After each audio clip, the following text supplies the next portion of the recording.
everybody. I'm Starla. I'm Mik. And we are OFPG Games. Yeah. and welcome back to another week. Another week, ready to rock and roll. Yes. Yes. And this is the month of May. Yes, it is. A bunch of, kind of like in the middle of leaving winter, coming into summer.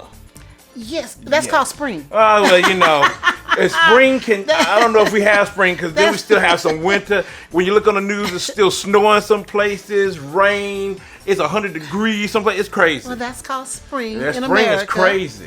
And you know, this month, we are celebrating Asian American Yes, we are. and Pacific Islander Heritage Yes, Month. we are. Yes. And then next week, we have another big day that we celebrate in May. Yes, we do. Mother's in the U.S. Day is coming. Yes, in the U.S. we honor all those beautiful mothers. Mothers who work so hard. Oh, here we go. So hard. Here we go, to y'all. raise the next generation. Oh, Lord, here we go.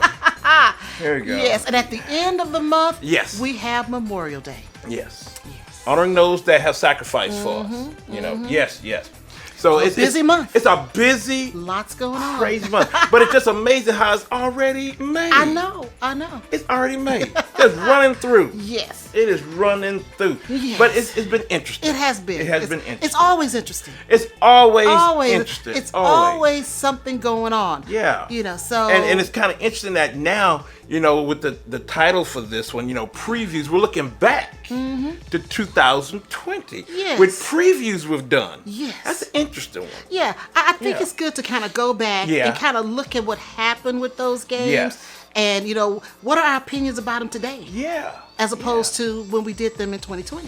That's pretty cool. Yeah. That is pretty cool. Let's do that. Yeah. I'm excited about that. So I'm this excited week, about we're that. going to focus on a look back Yes. at previews that we covered Yes. in 2020. There's a few of them. Just a few of them. Just a few of them. Yeah. But before we get into all that good stuff, Yes. let's hear a word from a few of our awesome sponsors. Yes. KTBG Yep. and Cephalofair Games. Here we go. Have a blast with your family and friends with games from Kids Table Board Gaming.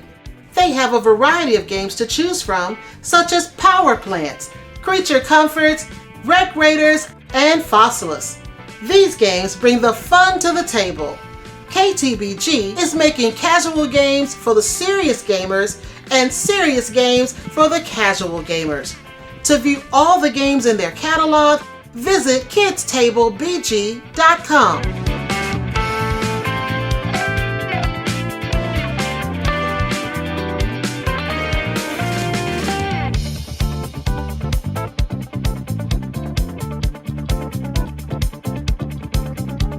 Cephalofair Games is on a quest to make super amazing games that minimize randomness and reward player savvy.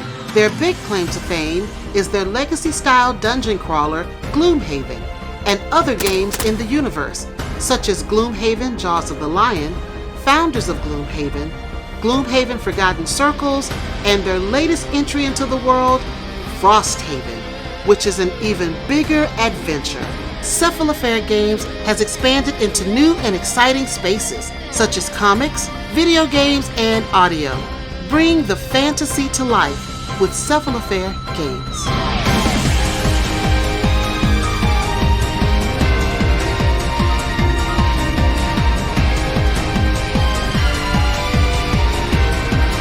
Kids Table Board Gaming. Yes. And they have a new game coming out at Gen Con. I cannot wait for it. Dice Veggies. Yes. Dice Veggies. We chopping up some stuff, chopping up dice. Yes. Yes. But they're veggies. But they're veggies.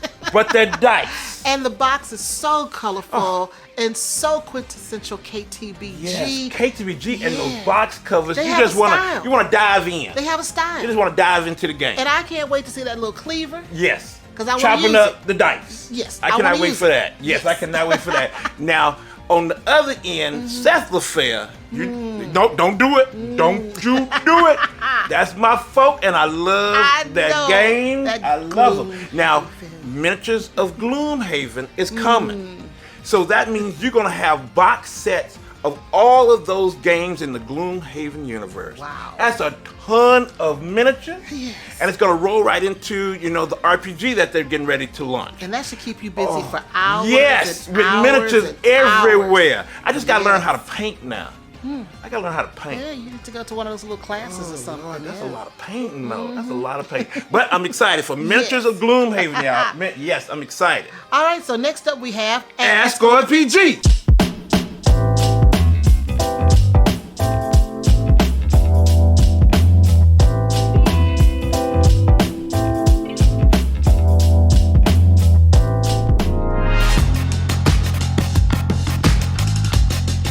Mick, what questions do we have this week? All right, we got 3 good ones. Okay. 3 good ones. Now, one is building off of our building community episode last week. Okay. And that's from Fernando Martinez from YouTube.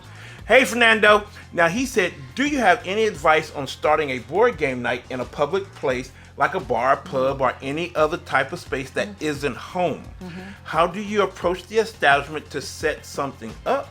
How do you create games to bring, encourage people to bring their own?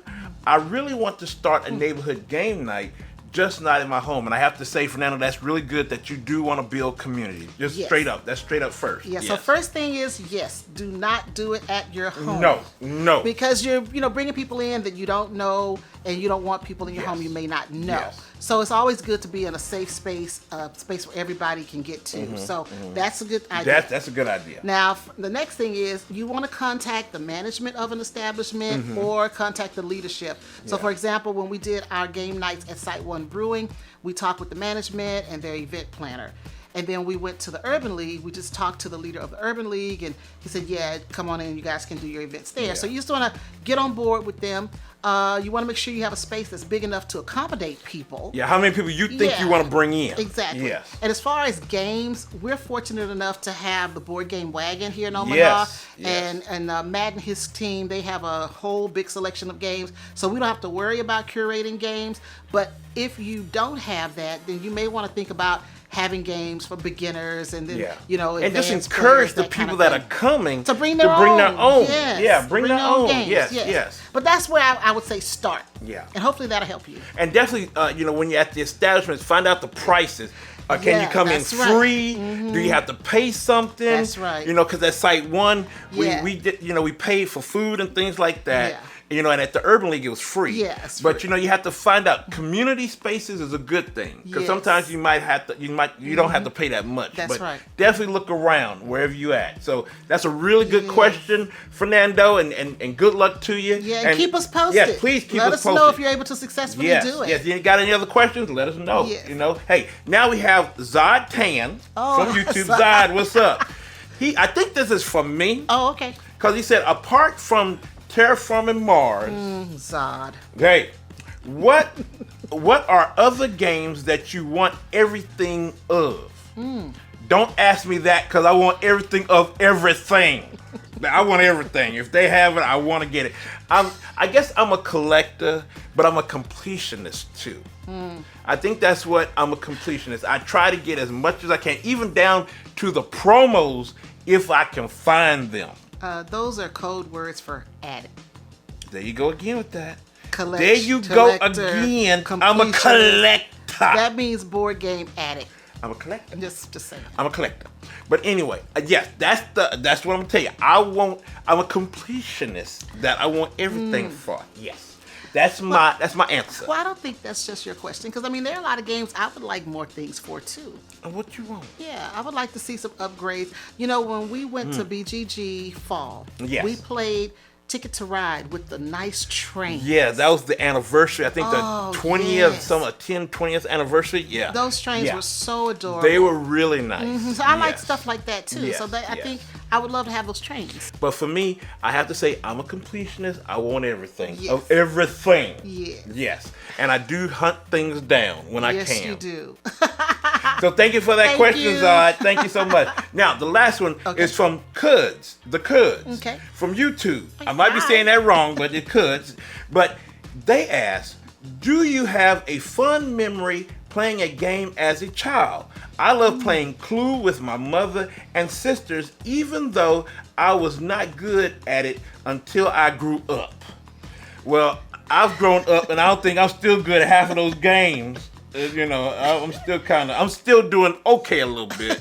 Okay, a little bit. But what do you have? You know. Well, I always had fun playing with my family. My cousins would always Yeah. make me laugh because we would play life. Yes. And so they would always be, teasing you about what career choice you ended up with, or if you ended up with a car full of kids and ended up in the poorhouse, or all that stuff. Yeah. So those were things we would laugh about, and I would laugh till I cried. And then we also played a lot of spades and dominoes and stuff like that. So those are games that we played that we always had a good time. Now you said, but in that memory, you said that they were beating you so much you were crying, and that fired the competitiveness in you that you want to destroy everybody. Well, I mean, they beat me for a little while when I was younger. Lord, now, when I got older, then I was a formidable opponent. Yes, you are still that now. Yeah, so, a few years Woo! of me learning how to lose and not cry about it, Yes. I got better, and then I Yes. became a really good opponent for them. So. Yes, and everybody else in the board game world. Yes, So, we yes. know. Yes. But me, I think, I played a lot of solo because my mother didn't really want to play those games. That wasn't her jam. But, I played solo and just kept playing and playing. Then I found, a group playing D&D in middle school, and we played that. So it just, things like that. Then I played a little bit of Star Wars RPG in college. So it just kind of built up, And So you had fun. I had fun. Yeah. I had fun. That's why, I'm excited about the Gloomhaven RPG because I can always go back to that because I have experience in, role playing. Yeah. So that's really cool. But thank you so much for that. Thank you so much. The Kurds, I think that is something like that. Yeah. So next we're going to hear a word from another one of our awesome sponsors, Yes. a returning sponsor. Returning. Lucky Duck Games. Here we go. Welcome to the Lucky Duck Games universe. The creators of Chronicles of Crime and Destinies and publisher of Oros, My Shelfie, Namalia, Flamecraft, and much, much more. Lucky Duck Games offers hours of fun and entertainment for you, your family, and friends. The variety of games, upgrades, and accessories under their banner is unparalleled. So are you feeling lucky? Be sure to check out their entire catalog at luckyduckgames.com.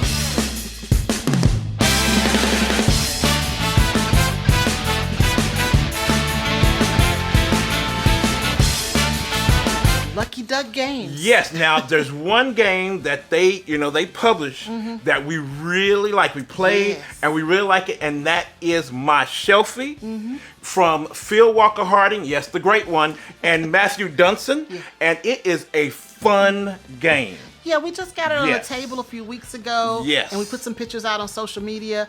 Loved it. Loved it. Loved it has a little bit of vibe of Connect 4, A little but it bit. ain't Connect 4 at all, family. No. Because you're collecting like tiles, Yeah. and you're basically building your shelf with different types of things. Yeah, books. you have objectives. Yeah, objectives. You got books, you have cats, Yeah. you have games, Trophies. and you just put them in pictures, and you just put them into your shelf, trying to make a pattern of different things you have to do. You have you have an objective, and you're trying to meet those objectives. Yes. So like some may have where you have to have 3 of the same in a row. So you got to try to do that. Yeah. Based on what's available in the market. Yes. And then you also have your private, objective where you got to put the different things, like you got to put a trophy 3 up, you got to put a cat, 4 up, things like that. So it's that's really what makes the game a little bit more different. It's challenging. It's different than Connect 4. It's because Connect 4, you just drop in where you see stuff. Here you got these objectives you're trying to meet, and you have a limited market that you're working with. You don't get a chance to get everything out there.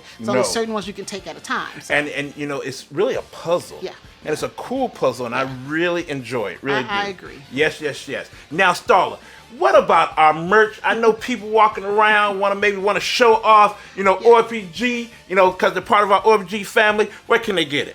Well, if you're looking for a shirt, pillow, cup, a poster, check us out on Spring. Spring, y'all. Go there and get some stuff. Yeah. All right, so next up we have some board game news. Here we go.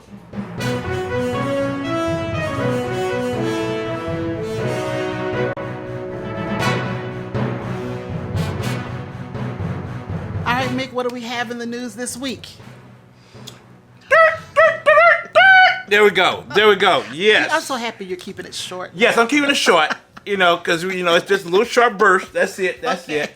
Yes. Now I have some exciting news, and you're gonna like this. Oh, I like exciting. Now, Chris Kirkman from Dice Hate Me Games, he kind of was throwing some little hints on Twitter about possibly an upgraded and deluxe version of Great Heartland Harling Company. Oh. Yes. Love Great Heartland. Yes, with some updated deluxe stuff. Yes. So I want to see what he can do because I'm excited because you love the game. All right, so I'm going to talk to you, Chris. Okay. And here's what I want. Okay, what you want? I want nice little trucks that are painted with logos on it. And then I want you to have a little back where you can put your little veggies and stuff in there. That's my dream stuff. And then, just make it all nice. Lord. What kind I'm not asking for too much. You asking, what? I'm not asking you for just too going to have much. real trucks on there and doing stuff. We're going to do remote control of the truck. I can put out my wish list. Yeah, that's your wish list. But it doesn't matter. Yes. I love the game, so whatever he comes up with, I'll be happy. Family, it's a pick up and deliver game that is out of this world. Love. When we were featured on Good Morning America, we did suggest that game for folk, and we still do. It's a good gateway game. Yes, it is. And most recently, one of our OFPG family members who came to our last game night went ahead and bought it. She sent us an email saying, I went and got the game because you liked it. Yes. So it's a good game, family. Good game. She loves it. Look for it. Look for it. Yeah. Yes. Now, there was a very interesting article on CNN Business News online about mainstream board games getting remade for seniors. They said that seniors are becoming a big part of the population, going forward, and that Hasbro is remaking some of the games to kind of fit for seniors. Like with Scrabble, they're making the the little letter tiles bigger. Oh, so you can see it. Yeah, so you can see it better. Some of the Trivial Pursuit is going to have answers and questions, that the generation that a little bit older can understand. Okay. And, life is going to do some things, that can relate to seniors. I like that. So they're going to do that because, they're going to be a big buying power, in the years coming up. So they're trying to, make some games for seniors out there. I like so that. That's that a good is idea. very interesting. Yes, I was like, okay, because we're kind of getting up there a little bit, just a little bit. We're getting there, but I think we'll be all right though. I think we'll be all right. Yeah. We've got a few years. Yeah, we've got a few years. Now another thing is that Emerson Masucci. Now he is a designer that's done some really good games that we have, Century, Spice Road, and things like that. Guess what he's doing now? What? He is getting with Trick or Treat Studios. Now this studio makes some horror games. Oh. And he is doing, now this is a really good designer, and he's making a Halloween movie franchise game. Yes. Michael Myers is going to come at you. Okay. For 2 to 4 players. Okay.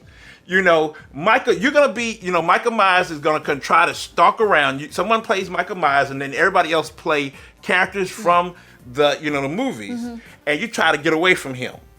Yes, he's going to try to get you. Now, Michael Myers will only be visible if the player, with one of the players playing one of the victims, or future victims, is close to him. If not, Michael Myers, you can't find him. Now, here's the deal.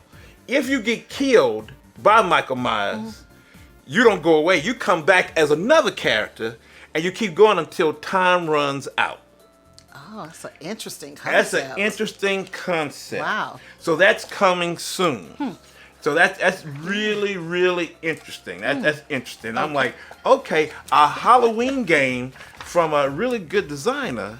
That's gonna be interesting to see. Yeah, because I like some of his work. I like some of his designs. Now, last thing. Now, Eric Martin from Board Game News. Now, he put out news a lot of times for Board Game Geek. He had a very interesting conversation on the blog. Okay. He said one topic that keeps coming up in conversations at Gamma Expo, and Gamma Expo is a trade show for the board game industry. He said is how the number of games being released outstrips the ability for anyone to keep track of them all, much less play them all, or in the case of retailers, sell them. Yeah. It's a lot of games out there, There's family. a lot. It's There's a lot coming out games. every year. Yes, and this latter problem about retailers trying to sell them, is really, the number of creators who are running crowdfunding campaigns with no apparent plan of retail distribution. Now, that's really cool and all that you got the Kickstarters out and that we see games that we probably would never see before, but after the Kickstarter is gone and the backers get them, I might want that game. I might have missed it. Yeah. So how can I get that game? Yeah. And he said that's why you see a lot of places like Lucky Duck hooking up with game, with publishers to get their game out there. Yeah. And then we see KTBG is getting out, Steam Up in North America. So I think that's good because we might have missed Steam Up. Yeah. And I'm glad that it's being distributed other places. So I'm glad there's games out there because some of the Lucky Duck games we do like. And if Lucky Duck didn't hook up with one of those publishers, we probably would never see them. Yeah, but I mean, a lot of people, they just want to create a board game. Yes. And that's great that That's you want to cool. create a board game. That's cool. But if you don't have any goals for that game to get beyond your Kickstarter campaign, Yes. then I don't know if you're just clogging up the industry because you're not trying to get it to retail where more people can get it. Yeah. And maybe some people just want to say, oh, I created a board game. I mean, for your personal life, but I think that when you do a game, you need to have a plan. A plan. For how to Long-range get it, plan, yeah. to retail so that more than, your 2,000 backers can get that game. Because we might miss out, seeing that game. So definitely they got to have plans. Yeah. They got to have plans. So that's all I got. That's all I got. Well, for me, I just want to remind you guys to check out our latest OFPG Voices, episode 33, which is out right now. Yes. We had some great contributors on that episode. We had a new person we introduced, Drew from Table Talk. Drew! So be sure to check him out. And then we also had Mel from Mel's Board Game Room and Dwayne and Alicia from Blackboard Gaming. So be sure to check them out. And a very interesting interview that you did for your Good Humans segment with Olivia. Olivia Lothari. Yes. You need to check that out and hear what happened to her, because that interview was just why we do Good Humans and why we push to have more good humans. Yes. Because we've got a lot of bad humans running around. Got a lot of bad humans everywhere. And we want even them in the to hobby. be better as we need to be better ourselves. Yes. Now, our next episode is coming out on May 17th. All right. And you don't want to miss who we got this time. Don't want to miss it, family. We've got somebody in the hobby that you know and love, and we're so excited to have him on our show. Yes. So be sure to check that out on May 17th. Yes. Now, we also want to say, we were mentioned in the Omaha Star newspaper just recently, and we were Family of the Week. I have a copy of the paper that we printed out. Yeah, it's a little Grant's small. going to show he'll show the big thing. He'll show the big but thing. we were Family of the Week, and they had a piece on us talking about our family plays games in the local paper for North Omaha here in our city. Yes, that is really cool. Well, that's all I have this week. All right. So now we're going into the heart of the episode. Here we go. All right, the heart of the episode. Yes, here we go. Yes, so we're going to do a look back. Look back at some previews that we did in 2020. Okay. Yeah. That's been a while, though. It's been a while. Yeah, because we started going on YouTube in January of 2020. Yes. And we didn't immediately start doing previews and playthroughs until later on that year. And so our first preview was September 23rd, 2020. Okay. And that was Embarcadero. From Renegade Studios. Studios. Yes. And it came out in 2021. Yes, I think they were going on this path of making games that are a little bit more, strategic heavy, kind of. Yeah, they were doing that. Now, we loved Embarcadero. We did. Now, when that game came out, they funded in 19 minutes. Yes, they did. And we loved it then. I love the whole theme of it, the whole San Francisco building. Embarcadero with all the abandoned, ships that they put on there. And they turn them put into buildings stores and stuff. Buildings on top of the ships. Yes. And you actually was building, those buildings on top of ships with the little components and stuff. It was a really cool game. I love the concept of it. I loved it then. I still love it today. Unfortunately, I don't think it gets enough love. It is no love. I know. Because really, you don't hear about it at all. You don't see it played. You don't see nothing.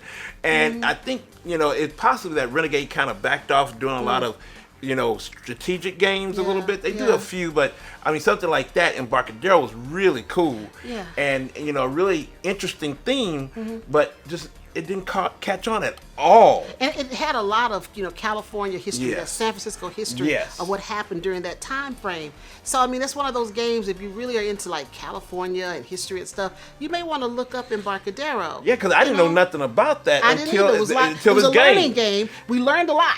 And then all of a sudden, boom, I was like, oh, this is a really cool game. Because, it had the prototype, and then we got the, the final product, and it was gorgeous. Yeah. But it kind of like disappeared off the radar. And I mean, I thought it was a really solid game. It was a solid game. It had 1 to 4 players, so it had a solo component to it.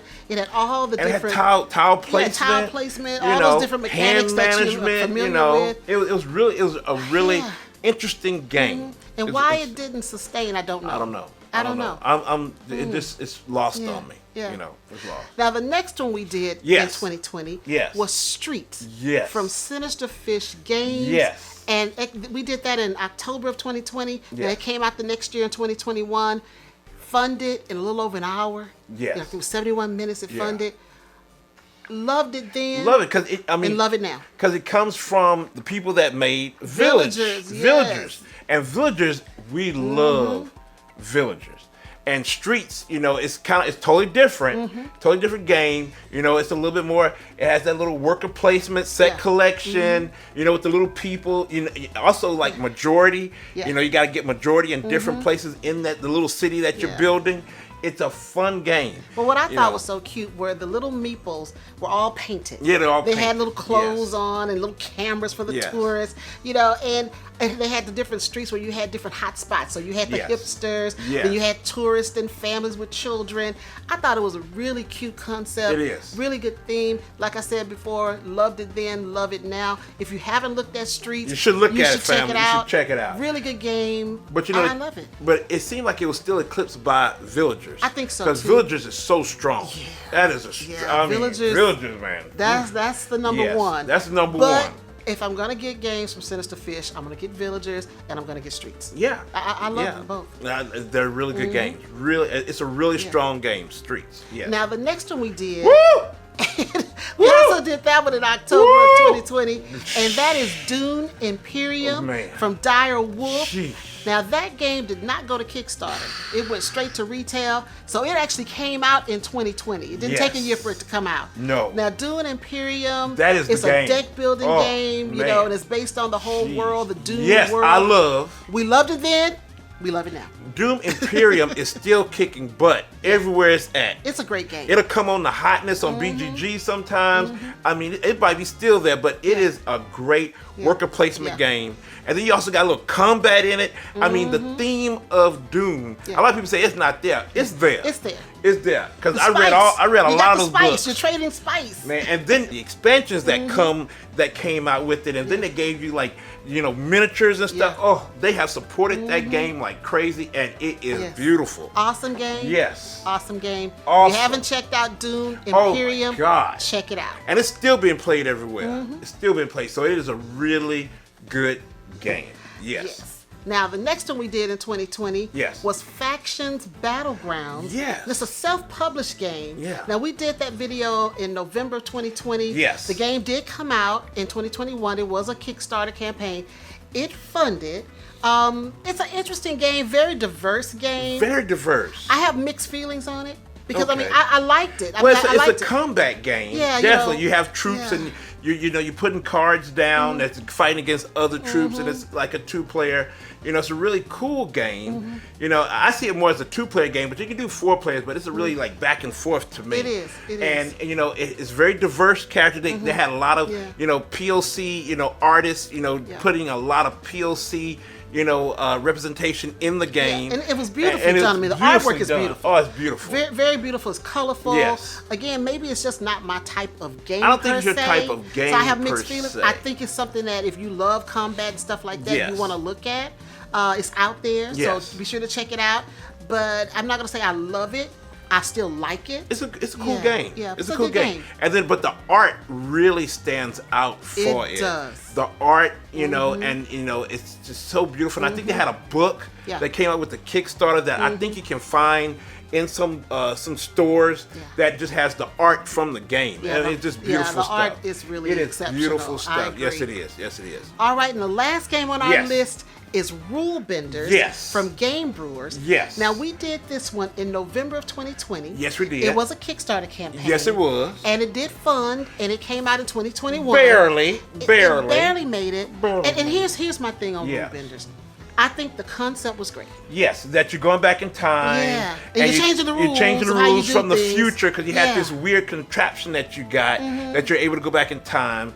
And it was, had a little bit of area majority in it. And it was an interesting game. Yeah, I mean, but here's my thing.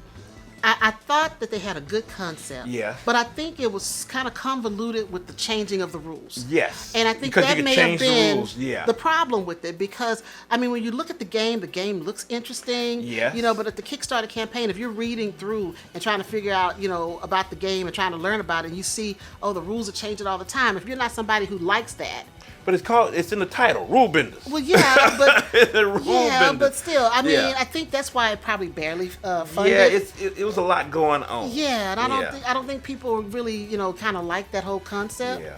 I thought it was interesting, but I don't think it was something I would buy. Because it's kind of like on the lighter scale of Game Brewers, because we do have a few Game Brewer games that I did kickstart, and they are a little bit more heavy. They're on the heavy end. This one was a little bit light, and maybe people not looking at them to do light. Well, I don't know how light it was. I thought it was a little convoluted. When we first played it and we did the preview, I said, "Oh, this is so interesting." And I love to be able to tell people about games, whether I personally like the game or not. I know there are people out there who will like it, so I think it's my job and what we do is to tell people about the game. Yeah, true. But then when you kind of look at the game, you go, "Well, maybe it was too much going on, changing the rules too much," and I think that's why it barely funded. But it did come out. And I mean, I guess it's worth looking at if you want to. Because we don't have it in our collection. We have other Game Brewer games in our collection that are a little bit more heavier. Yeah. So we do have that. So maybe it was okay.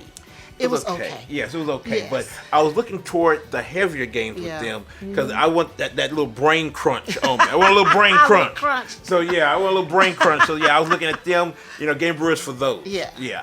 Well, that's it for the previews that we covered in 2020. We only did 5. We only did 5. We were just starting off, family. We were just starting off. Now, going forward, when we take another look back. We might have to be a couple. Oh, it's got to be a couple episodes. Might have to be a couple episodes. Because we've done quite a few previews and playthroughs. Yes. Yes. But those are 5 we did in 2020. All 5 of those games came out. And hopefully you guys will go check them out. Go see what those games are about. See what they're all about. And maybe you'll want to add them to your collection. Who knows? But we enjoyed doing the previews for those companies. Yes, we did. We're happy that they were successfully funded and came out. And as with Dune, they didn't have to fund. They had to fund. That was coming out. And that's a wonderful game. That blew up. Boom. Yeah. So that's all we have this week. Hope you enjoyed this episode. Yes. And now, family, I know that we got to get up to 30,000 subscribers because Starla put down the hammer. We got to do it. We got to bring in some folk. Got to bring in our OFPG family. Yes. Now, Starla, how can we do that? Because maybe we don't know where to find OFPG, our OFPG Voices. So what's up? Where can they find us? Well, if you're looking for Our Family Plays Games, you can find us on Facebook, Instagram, Twitter, right here on YouTube, right here, and on TikTok. TikTok. Yes. And if you're in Omaha, Nebraska, you can find us on Cox Channel 22. That's local, family. Saturdays at 8:30 p.m. and Tuesdays at 4:30 p.m. Yeah. So thank you so much for coming out and checking us out. And we're just doing a look back at things we did back in 2020. Hey, we love your family. Definitely give us any comments or any questions that you have. Put them down below. Any Ask OFPG questions, bring them on because we definitely want to answer them. But family, it's one thing we want you to always know. We love you. Bye now. Everybody.